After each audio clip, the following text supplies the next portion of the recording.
Hello everyone, welcome back to my channel. I hope you all are doing well. So this is a rapid revision series as requested by many of the students regarding the ICMR session. So I have compiled so many important questions and that too from the PYQs itself. यानी PYQs को देखते हुए मैंने certain questions को compile किया है and that is very much important. So do watch this video because this is a complete revision kind of video and you already know कि मेरे जो sessions होते हैं वो एक ही सेशन में आपको बहुत कुछ मिल जाता है पढ़ने को. So do watch this video and if you like my efforts please hit the like button because this motivates me to make more such videos for all of you and do subscribe my channel for more such life science content and do watch the video till the end to get more benefit. Now the first question is Enterobius vermicularis is commonly known as pinworm, roundworm, whipworm or hookworm. So Enterobius vermicularis is the scientific name of the pinworm and this is how it looks like. Now in the question it was asked about the Enterobius vermicularis. So there are chances कि जो roundworm है, whipworm है and hookworm है, their scientific name will be also asked. So यहाँ पे मैंने तीनों का ही include किया है. So roundworm का scientific name होता है Ascaris lumbricoides which is a parasitic roundworm of the genus Ascaris and it is a very common parasitic worm in humans. यहाँ पे मैंने image भी लगाया that how it looks like. Now whipworm. So the scientific name of whipworm is the Trichuris trichura which is a soil transmitted helminth. And now hookworm. So the hookworm scientific name is Encyclostoma duodenale which is an intestinal hookworm and it causes so many disease in humans. So ये जो तीनों हैं इसको भी आप याद रख लीजिए because ये भी आ सकते हैं. Now moving on to the next question. So which lobe of the brain is responsible for receiving and interpreting visual information? Frontal, parietal, temporal, occipital. So it is the occipital lobe which is responsible for receiving and interpreting the visual information. So the occipital lobe is located, location भी पूछ सकता है, so it is located at the back of the brain and it is responsible for interpreting the visual information from eyes and turning it into what a person can see. So it contains the primary visual cortex which receives and process the visual information and diagram से भी देख सकते हैं. One more important point, the occipital lobe helps to determine the distance, depth, color and other aspects of vision. Basically occipital lobe is for interpreting the visual information. So let's see the diagram. So this is the frontal lobe and this is temporal. This yellow one is showing the parietal and pink one is showing the occipital which is behind the brain which is responsible for the visual information and this frontal lobe is for the speech and temporal lobe is for the smell and hearing and parietal lobe is again for speech and taste and जो pink वाला है that is the occipital lobe, it is for the vision. One more thing which I want to discuss is ICMR के exam के जो आप questions अगर आपने solve किए होंगे यू मस्ट बी अवेयर कि वहाँ पे जितना बेसिक आप पढ़ सकते हैं. Now after going through so many ICMR examination paper I have seen कि जितना आप बेसिक पढ़ सकते हैं इस एग्ज़ाम के लिए उतने आप फ़ायदे में रहेंगे बिकॉज आपको जो चीज़ें लगती हैं कि एग्ज़ाम में नहीं आएगा that is asked in the ICMR examination. कहने का मतलब ये है कि आपको जो भी टॉपिक आप उठाते हैं उसकी बेसिक्स ज़रूर पढ़िए बिकॉज आप क्वेश्चंस देखिए कि वो इतने बेसिक और इतने जनरल क्वेश्चंस हैं. आपको बहुत ज़्यादा कोर में नहीं घुसना है फॉर द ICMR ओनली. मैं सिर्फ ICMR एग्ज़ाम की बात कर रही हूँ बिकॉज उसमें सिर्फ जनरलाइज्ड एंड बेसिक चीज़ें पूछी जाती हैं जो कि आप हमेशा स्किप कर देते हैं एडवांस पढ़ने के चक्कर में. सो आई विल रिकमेंड कि हर टॉपिक का बेसिक ज़रूर पढ़िए. Now let's solve this question. The question is what are molecular chaperones? Is it enzyme, cell mass, tumor, helper protein? So it is the helper protein. So these molecular chaperones are helpful protein, helper protein that will help the unfolded or misfolded polypeptide chain to assume a certain folded state.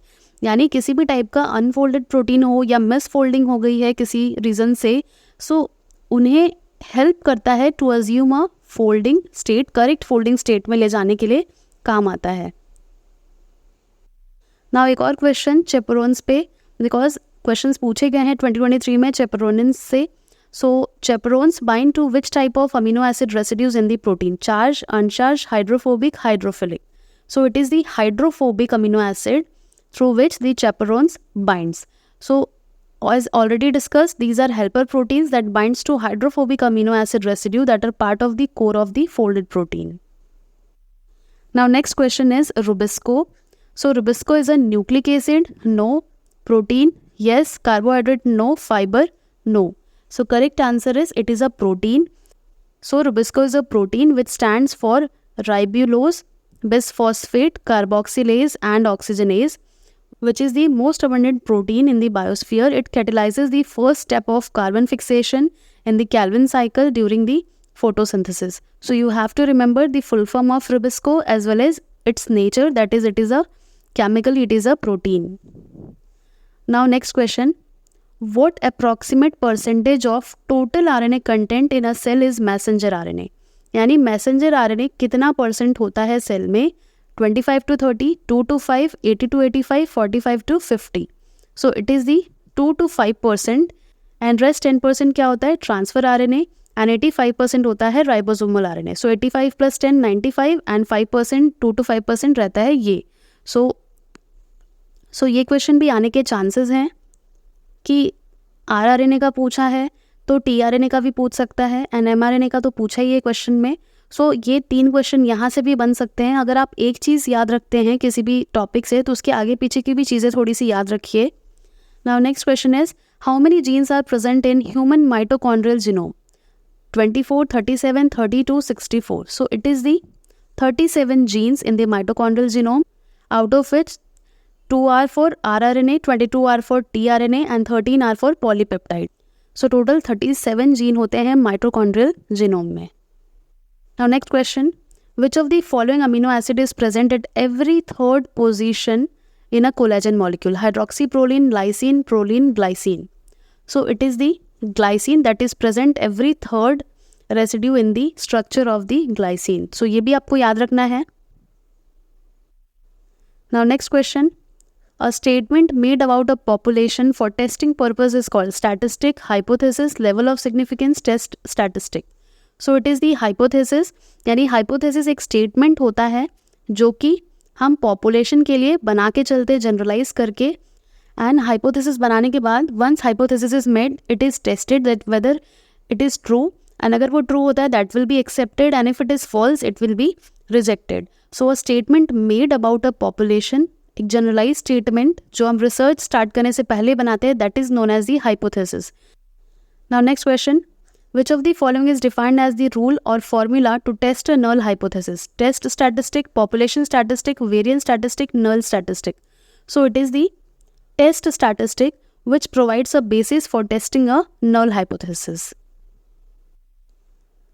Now one more question, the probability of type 1 error is termed as 1 minus alpha, beta, alpha, 1 minus beta. So it is the alpha which is known as the type 1 error. अब type 1 error क्या है वो भी देख लेते हैं. So now this chart will clear your concept that what is type 1 error and what is type 2 error. So यहाँ पे देखिए null hypothesis या तो true होगा या फिर null hypothesis false होगा. एंड यहाँ पे आप दो तरह का कंक्लूजन ड्रॉ कर सकते हैं, या तो एक्सेप्ट करेंगे आप null hypothesis को या फिर क्या करेंगे, रिजेक्ट करेंगे. If the null hypothesis is true but it is rejected somehow, then the error committed is known as type 1 error. Simple भाषा में बता रही हूँ, अगर null hypothesis true है बट आपने उसे रिजेक्ट कर दिया, it means rejecting a true null hypothesis, then you are committing type 1 error which is represented by alpha. Now अगर null hypothesis false है and you are accepting a false null hypothesis, then you are committing type 2 error.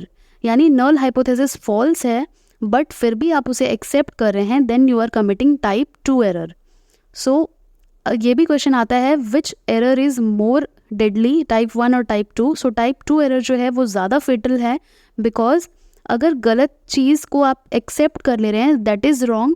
सो कहीं ना कहीं आपके data में fault है. So therefore null hypothesis अगर false है but still you are accepting it, then type 2 error, and this is 100% going to be asked question in ICMR. And type 1 क्या है, null hypothesis ट्रू है but still you are rejecting it. Now next question, Which component of protein absorbs UV light at 280 nanometer? Peptide bond, SH group of cysteine, imidazole group of tryptophan, indole group of tryptophan. So it is the indole group of tryptophan which absorbs UV light at 280 nanometer.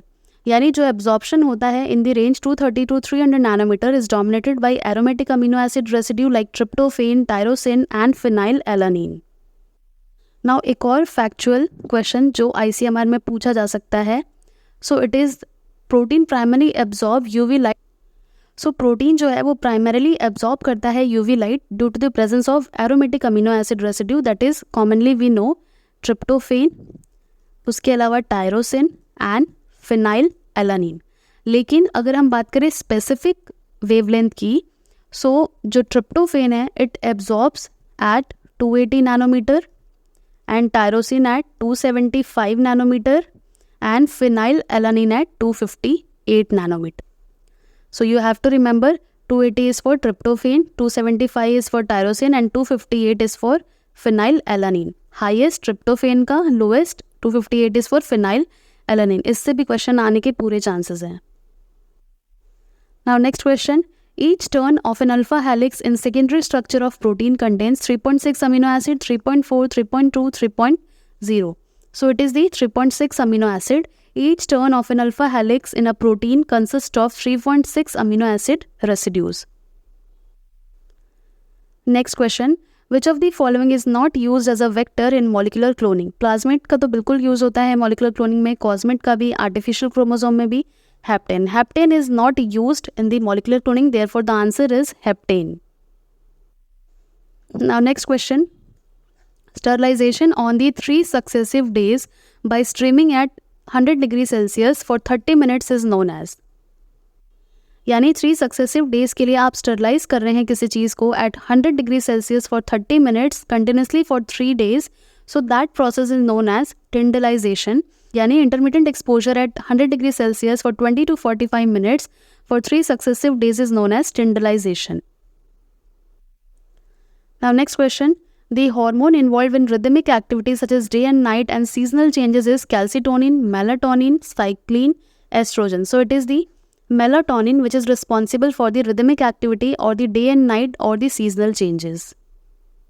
Next question. Which of the following is not a component of downstream processing? So after the upstream processing there is an downstream processing. कोई भी अगर आपको product बनाना है, जैसे अगर आप antibiotic का production कर रहे हैं, सो एंटीबायोटिक प्रोडक्शन के लिए आपने पहले मीडिया फॉर्मुलेट कर दिया एंड आफ्टर मीडिया फॉर्मुलेशन आप उसे स्टरलाइज करेंगे एंड स्टरलाइजेशन के बाद आप उसमें डिजायर्ड माइक्रो ऑर्गेनिज्म को इनोक्यूलेट करेंगे एंड आफ्टर दैट उसे प्रोडक्शन के लिए रख देंगे. सो यानी after the completion of the incubation time the whole process is referred to as downstream processing. यानी आपके फॉर्मुलेशन में जो भी आपने इनोक्यूलेट किया था, आपका एंटीबायोटिक प्रोडक्शन हो गया है, सो वहाँ से लेके पूरा प्रोडक्ट बनाने तक का जितने भी स्टेप्स लगेंगे that is the downstream processing. यानी प्रोडक्ट का जो एक्सट्रैक्शन है, फिल्ट्रेशन है या फिर प्यूरिफिकेशन है या प्रोडक्ट फॉर्मेशन है, ड्राइंग करना, पैकेजिंग करना, उसे डिज़ायर्ड फॉर्मुलेशन में कन्वर्ट करना, all this things are in downstream processing. So separation जो है वो भी पार्ट है डाउनस्ट्रीम का एंड प्रिजर्वेशन भी बिल्कुल पार्ट है डाउनस्ट्रीम का. प्यूरिफिकेशन तो है ही पार्ट.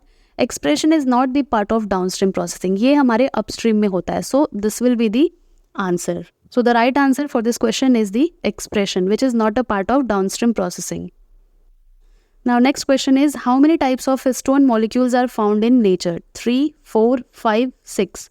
So don't think कि 4 histones है. There are total of 5 histones and what are those? H2A, H2B, H3, H4 and H1. H1 is a linker histone. So यहाँ पे देखने को मिलता है H2A, H2B, H3, H4. इन चारों के ही H2A, H2B, H3, H4 each has 2 subunits. Therefore 4 into 2. तो 8 subunit होता है. That is known as the histone octamer. So total 5 histones होते हैं H2A, H2B, H3 and H4 and also the H1 linker histone. So this is all for today. If you want me to make more parts of it, so do comment below. I will provide rest of the videos as well as soon as possible. So do watch the video completely and do let me know if you want more such videos. Thank you so much for watching.